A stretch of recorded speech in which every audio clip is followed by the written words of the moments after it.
Hey guys, today we are going to take a look at this email that was sent to me and talk about it. Karl Jobst class action. Hello, Tony. I am not soliciting official legal advice with this, but I am gathering legal evidence to file a class action lawsuit towards Karl Jobst. I wanted to know if you think there are enough people who would be interested in this, as I do not have a platform to find out. I only gave $100, but I am willing to throw significant funding towards this. So there are people who are very, very upset at Karl Jobst for potentially misleading. And I do think there is an argument to be made, because if a large portion of the people who donated feel like they've been misled, there must be a root cause for this. Karl, in his response video, does allude to it. It is in the later half of the video where he says he could have been more clear on the description. Now, I've been very critical of the description. Nowhere in the description does it say it's Apollo Legend. Nowhere in the description does it talk about cheaters.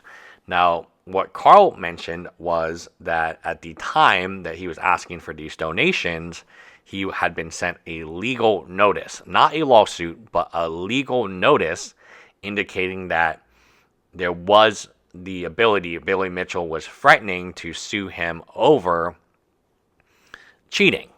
Now, that legal notice never actually became a lawsuit, and that's why he then used this money to go ahead and fund his pending or his ongoing lawsuit, which was the only lawsuit happening at the time, and it's the Apollo Legend one.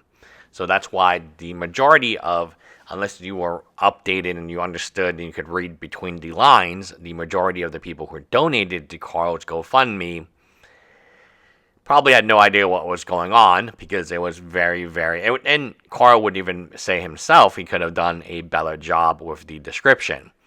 The other thing Karl mentioned was it was an ongoing lawsuit, so he didn't actually want to talk about Apollo Legend, which would make sense as well.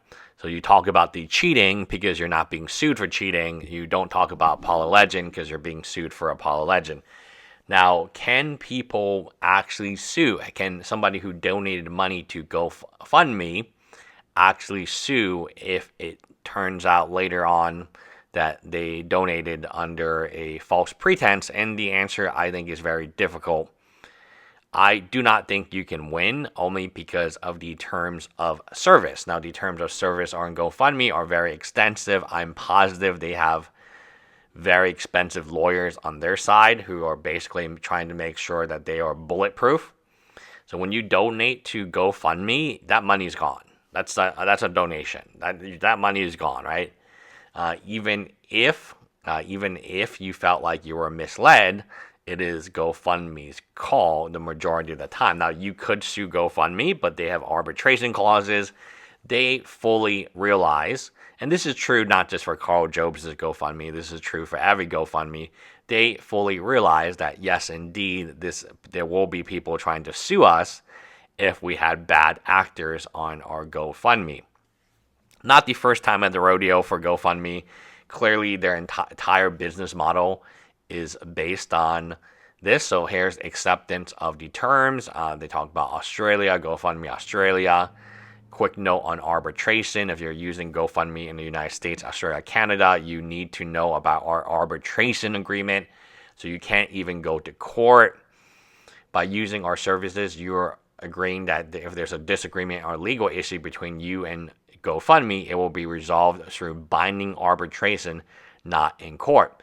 You also waive your right to be part of a class action lawsuit or to have jury trial.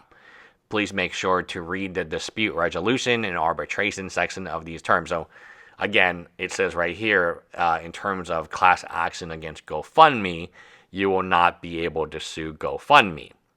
Could you sue Karl Jobst? It would be, again, very difficult, because I don't know too much about Australian law, but assuming it's the same in America, it's a very expensive process, even as a class action where you're going to hopefully split costs with other plaintiffs. It's just not going to be worth it. When money is given, it is gone. Like, you just light that money on fire. In your mind, when you make a donation to GoFundMe or Kickstarter and that money has been released, it's never coming back. No matter what people said about how, because you could, the only scenario that this could work is if you could sue GoFundMe and then GoFundMe would sue the individual.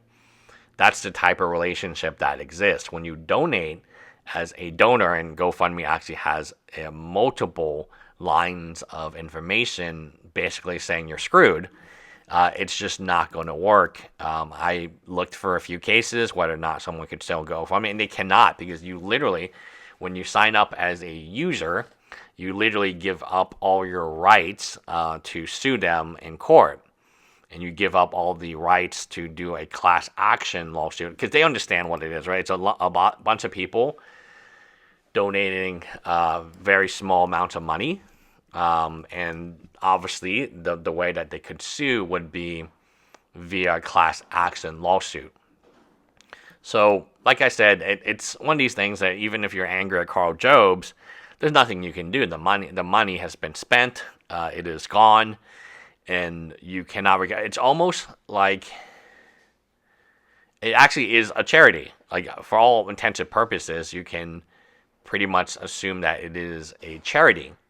A charity where if you give the money away, they could misuse the money, but it was considered a donation. And even if they told you, hey, I'm going to use the money to fix the chairs in church, and then they decide to use the money to buy a new sound speaker, it's impossible to get the money back, and you can't really sue either. You would lose. You would lose. And when you have a situation, and here's the obligations, organizers. As an organizer, you represent and warrant that all information you provide, whether directly or through an agent or using artificial intelligence, about your fundraiser is accurate, complete, and clear.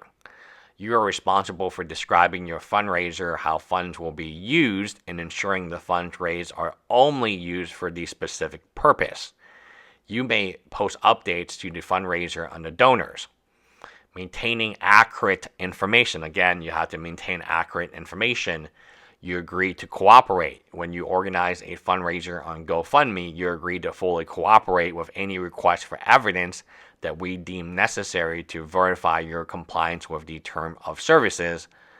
So GoFundMe can go ahead and they could even sue the person to try to get the money back. But you as the donor cannot, or you will not have a chance, because you have to go through GoFundMe. You have established a relationship with GoFundMe. And GoFundMe specifically makes it very, very difficult, if not impossible, to have a class action lawsuit against them. So you would need to sue GoFundMe. Now, the one thing that you could do is ask Karl for more information. You can say, hey, I donated this money. And then you would not be asking Karl, you'd be asking GoFundMe, then GoFundMe would be asking Karl. But given the fact that the money has been released so many years ago, it is unlikely that even GoFundMe would investigate this as well. Money is, when I say this, YouTubers do make quite a bit of money. You don't need to feel very sad. I have a very small YouTube channel, and we make on this channel, I think, $1,200, $1,500. It's not life-changing amounts of money, but it's better than $0, right? And I can only imagine if you have a channel that is, let's say, 10 times, 20 times, 25 times, 26 times larger. If you we don't have any sponsors. I'm pretty sure these sponsors, given how bad they are, probably pay a lot. The worse the sponsor, the more they pay, I assume. Again, I never really delved into that, luckily for me. I'm sure that Karl is making good money. The GoFundMe is just, in my opinion, I get it. And then you hear about Knotts, he was going to pay for it. Like, that would be the one question. Again, Knotts deserves his privacy, of course. Is did Knotts pay the entire amount? Or did Knotts pay a large amount of it? Even like if Knotts paid, let's say the whole cost was $600,000. I'm just hypothetically making a number. The entire cost was $600,000 and Knotts paid $500,000 of it.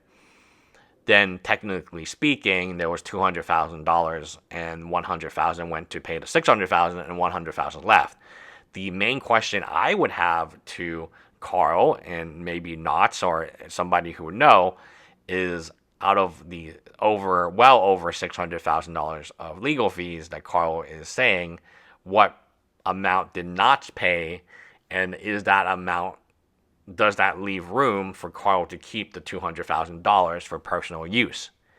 That amount is that's unknown, right? So in my previous video, I showed you a video, or I read you a transcript on a video interview with Camelot, where Karl Jobst said, "Hey, good news, Knots is back in." Well, what does that mean? Does that mean Knots is going to pay for everything? Did he continue to pay? What happened to the fundraiser money? Was that ever refunded? Should that be refunded? There are questions about this GoFundMe that reach further than Karl would probably be willing to answer. I've proposed these questions, right? The Knots thing is very interesting because as of February 2024, Knots was, according to Karl, back in. So there was kind of a mistake that I guess the manager made, and Knots didn't realize that they weren't paying for Karl's legal fees, and then supposedly he again started paying for them. How much?